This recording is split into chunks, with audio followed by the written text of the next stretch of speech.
Now, over 37 million metric tons of second-hand clothing from the EU make their way to Nairobi. The second-hand clothing business has offered employment to thousands of Kenyans, while also offering a cheaper clothing alternative to Kenyans.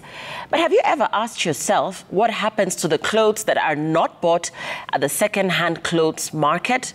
Well, mounds of unsold second-hand clothing that is damaged or worn out are being discarded on the shores of the Nairobi River. Tonight, we talk to Deepa Dosaja, a leading fashion designer and environmentalist who is pushing for sustainable fashion in Africa. Nairobi River. Every other day, used, dirty, damaged second-hand clothes, popularly known as mitumba, are dumped here. Most of these items of used clothing shipped to Kenya contain plastic.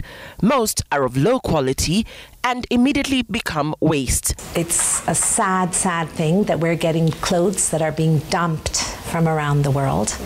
There's a whole new phenomenon around, well, it's been there all the time, but now it's being exposed, that a lot of the clothes that are even coming in are not wearable, called fagia clothes.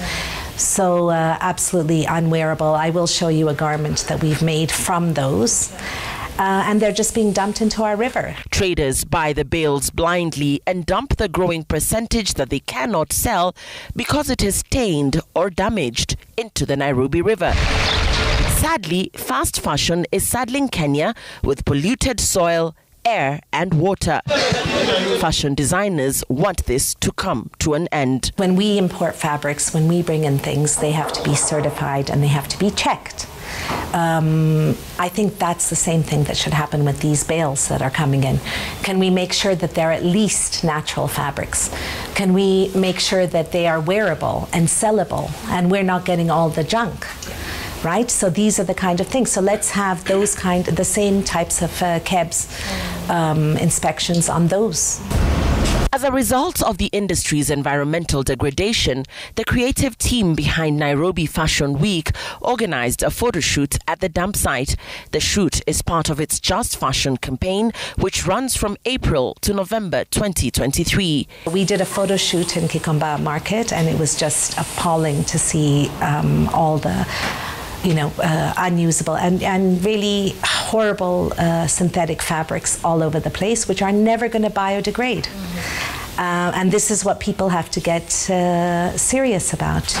These petroleum-based fabrics will never, ever, ever leave the earth and are causing micro plastics into our waters, into our oceans, into our soil, and now into the air. The air we breathe. Not biodegradable. Labels. Yeah. Clothing brands put on labels, so many labels. These are not biodegradable. Okay. Leading fashion designer Deepa Dosaja illustrates with this design the unsustainable practices of second-hand fashion and its impact on waste management in Nairobi. This design was created using original pieces from second-hand garments and discarded fabrics. Fashion was meant to be beautiful, and unfortunately it's become ugly. It's an ugly business because people are just overproducing. These synthetic fabrics are being produced at an alarming rate, and I think it's really up to the consumers to turn around and say, listen, what is my garment made of? Who made my clothes? This organic silk dress with hand-painted sustainability is a creation of Deepa Dosaja. She advocates for ethical fashion, which she says is better for the environment. The message behind this gown is that we cannot put bandages on the environment. And these are all little bandages that we're trying to put on.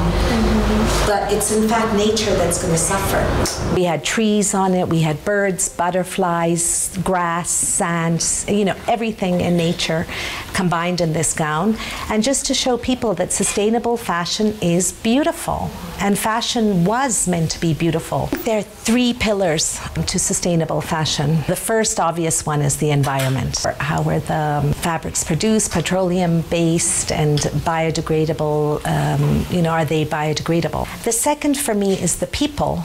You know, the people in fashion, what is sustainable? I don't believe in digitalizing fashion and AI in fashion. I think it's, you know, going to take away jobs. Fashion is one of the biggest employers in the world. The third pillar of sustainable fashion is, are the clothes classic? Can they be worn for years? Are they durable? Are they, you know, are they just trend?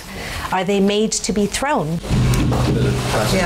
Deepa is advocating for responsible consumer choices and government regulation policies to make fashion sustainable. How come I adjusted here and I didn't adjust?